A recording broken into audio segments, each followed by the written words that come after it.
होइन नि ब्यालेन्स भ्याइ थियो त्यही भएर के कस्तो काट्ने हो र ल मेरो कुरा सुन न तिमीलाई एउटा कुरा भन्नलाई फोन गरेको तिमीसँग एकदमै गहिरै कुरा गर्न थियो कि त्यही भएर तिम्रो ब्रेकअप भएको हो र ए हो र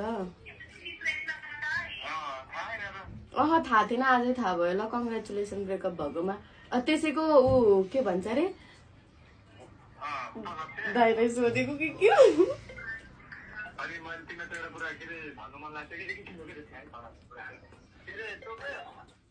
सुन न सुन पहिला म भन्छु कि मेरो कुरा सुन न यो कुरा कसैलाई नि नभन नि फेरि म घरमै छु सुन न म तिमीलाई माया गर्छु